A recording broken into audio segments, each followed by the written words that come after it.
John Catsimatidis. He is the owner of Red Apple Media and so much more, the ultimate American success story. John, you have been so passionate about civic affairs, our public life here, private life, public life, the health of the city.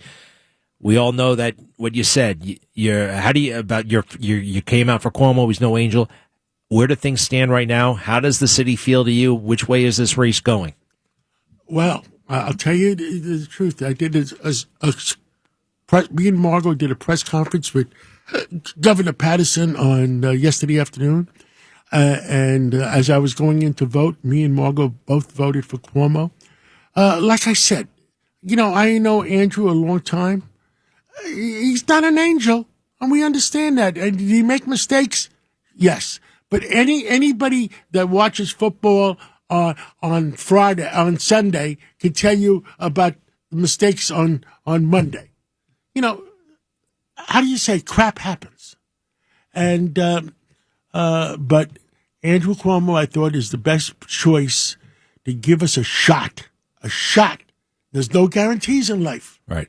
A shot at making sure New York City doesn't go socialist. I mean, Greg, look what happened to Chicago. Look what happened to San Francisco. Great cities. Something, Greg? I have tears in my eyes when I think about Chicago and San Francisco. Both cities I spent a lot of time in great cities. And the socialists have taken over. And I saw a report before. 2 months ago, WABC was reporting that foreign money was going into the campaign of Moldami. Right. And, and nobody wanted to believe it 100%. And I said, it's foreign money. You don't go from 1% to 50% or 40% overnight. And now I understand that the Department of Justice and Fox News is reporting it, that I haven't seen the actual story, that a lot of the money has been coming through secondary sources. In other words, Moldami's mother, who was funded by by Qatar, and other families that have been hurting our country. And AOC is a created character. Right. Moldami is a created character. In other words, foreign money. So, listen, you were in the Marines. Right now, they know they can't beat the United States of America in war. So what are they doing? They're trying to destroy the United States through drugs. And Trump is over there right now talking to the Chinese. And what is he talking to the Chinese about? He says, I'll ease your trade sanctions if you get rid of the fentanyl. That's happened today, Greg. And then why are the Democrats, and he's knocking off all the drug ships coming from Venezuela. Why are the Democrats saying, oh, it's illegal for you to knock out those drug ships? I mean, drugs, they through our borders, tens of millions of migrants that don't have the best interests of the United States in their heart.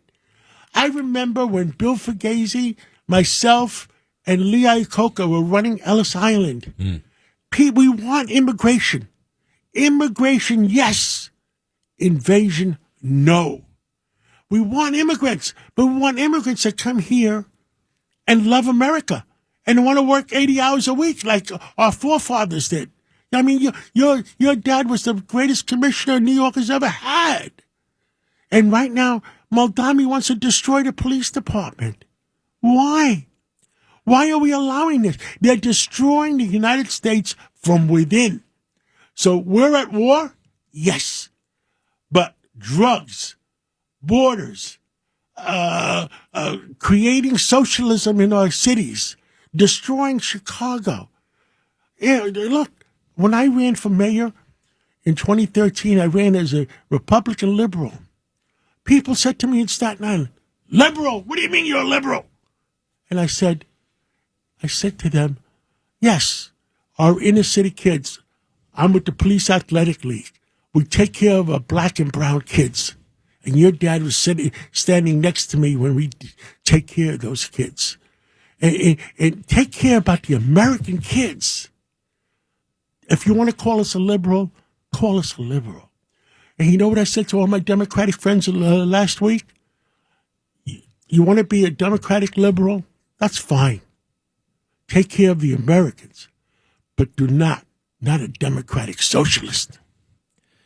You know, John, while you're talking, and by the way, you've made it quite clear to me that I can kind of, whoever I'm going to vote for, I'm going to vote for, that I have the leeway. And I actually finally haven't made up my mind. I'm very disappointed with the campaign Curtis has run. Cuomo, you just alluded to it. He's done a lot of rotten things. But, you know, I thought, well, America was allies with Russia during World War II, weren't they? Yes, we were. And they helped us beat Nazi Germany, didn't Absolutely. they? We needed their help. But you know what the sad thing is? You always hear about the Jews losing 6 million Jews, which is a lot of people. The Russians, you're sitting down, lost 20 million Russians, and nobody talks about it. In war. In the World War II. Yeah. Just in World War II alone. John, let me ask you this. When you voted for Cuomo, what was it like? What's the experience like? I hear, you know, his name isn't easy to find. You have to go hunting around for it. What does it look like on the ballot? It's all the way. It's on the second, Cuomo's on the second row, all the way on the right. Huh. And I voted for Cuomo, and I voted for, and Margot voted for Cuomo. And the only other Democrat I voted for, you know who? Virginia Maloney. Carolyn Maloney's daughter. Oh, no kidding. Who was running his city council. And Carolyn Maloney has been our friend for 30 years, 40 years. So in politics, you always vote for friends. And by the way, let's talk about Curtis. I love Curtis. I really do. I mean, I've been watching Curtis's back for 40 years. I've been helping the Guardian Angels for 40 years. I have nothing against Curtis. It's not about Curtis. I love Curtis. It's about the city of New York. And don't forget, we were sitting together a month ago when I first came back from the White House that time, or that meeting with the president. And I said, look, let's give Curtis another week. Let's give him another 2 weeks. Let's give him another 3 weeks. Right. And if he makes progress and he has a chance of winning, you know, God bless America. But, you know, I finally, you know, made the decision between me and Sid had a meeting, and we went on Brian Kilmeade's show, and I finally made that we were only like 12 days, 14 days away from the election. We couldn't take a chance on losing New York City. And it's all about New York. We love New York. Curtis has not run, as far as I can tell, and you know politics. I'm not trying to, you know, you do 10 times better than I ever will. But to me, it looks like it's an old-fashioned, rather plodding campaign. I'm not trying to, I'm trying to kind of, right? I mean, this has not been a modern campaign. And you gave him the chance, and the results have been blah. You know what it is? I'm going to explain to you what it is, the way I looked at it. Curtis is good. He's smart. He knows he's very good. Any other city, Curtis would win. Any other city, but it's got to be more of a red neighborhood. But New York City is 70% Democratic. And you know what I tell people? When you're 70% Democratic, the real Democrat, I tell all my Democratic friends, the real Democrat is Andrew Cuomo. Maldani, he's a Democrat, he's a socialist. He's a confirmed socialist. He only won the Democratic primary because of that stupid ranked choice voting. And it was 102 degrees that day. And the regular Democrats didn't go out to vote. Interesting. Wow. Yeah, 102 degrees. If you remember that day, I remember it like yesterday. Wow. So that's how he got in. That's how he got in. You know, and we, because of a cavalcade of errors, we don't want to make a mistake and lose New York City the way we lost Chicago and San Francisco. beautiful cities, the most beautiful cities in the country. San Francisco, beautiful. Chicago, beautiful. People are scared to walk around. And that stupid governor they have there, JB, Pritzker. His family threw him out of Hyatt because they didn't want him. They didn't want him to ruin Hyatt. John, right. I heard he was like the ne'er-do-well son. Do me a favor. Where were you on 9/11? I was in my office on 87th Street, watching it on television. The airplanes hitting the first building. 87th East or West Side? On the west side. And then we went on to the roof to watch it. And I thought it was a small airplane because, don't forget, I used to fly my airplane up the Hudson River at 800 feet below the World Trade Center. Ooh. And I thought it was some crazy small airplane that hit. And until we hit the second tower was hit, we didn't realize what was really going on. 9/11, everything is different now. But I remember those people in New Jersey cheering as those planes hit. I won't forget that. It's in my mind. It's not a fake story, folks. It's real. It is real, and it was reported by dominant media, CBS, Dan Rather, Pablo Guzman. You heard about what Mondami said about 9/11. Listen to this. Cut 3, if you don't mind. Cut 3, Carlos. I want to use this moment to speak to the Muslims of New York City.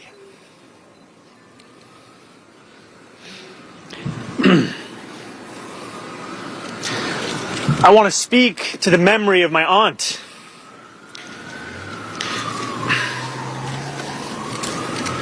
Who stopped taking the subway after September 11th because she did not feel safe in her hijab. All right. John, we all know some people who were killed on 9/11. I know too many people. And the idea that his takeaway is that his aunt, which is a fake story, but even if it was true, the aunt felt momentarily, reluctant to wear, I don't even know what a hijab is. I find that right there. That's the moment. That's disqualifying. That's it. That's where the tide turned. I got one worse. 80%. He was in the state assembly, Zoran. He was not there for 80% of the votes. What does that tell you? For the past what? How long? 80% of the votes. The last 5 years he was in the assembly. That's talk about a no-show job. It's unbelievable. Well, John, I'm so grateful that you're in the middle of it all. You're in the middle of it all. I'm trying to save New York. That's all I'm interested in. I'm trying to save New York for the black and brown kids in the inner city that love New York City, for the Police Athletic League that I'm chairman of right now. I'm trying to save New York for my employees that work for Catsimatidis and that are scared. We used to be open 24 hours a day. Some stores were open to midnight. Our employees, like Catsimatidis, D'Agostino's, they're scared to work to midnight. I'm working for them. I'm working for New Yorkers, for all the New Yorkers that love New York and don't want to leave New York. Remember, they say tax the rich, tax the rich. Do all New Yorkers realize that 1% of the New Yorkers already pay 48% of the taxes? If half of those people leave, New York is in deep crap. Worse than San Francisco, worse than Chicago. John Catsimatidis, you are a great man. I don't know about that, but I work hard towards having a better New York, along with your dad. Your dad loves New York. I know greatness when I see it. Thank you very much, John. And thank you, Dad. I know you're listening. All right, we're going to save New York. I feel it. We'll be right back.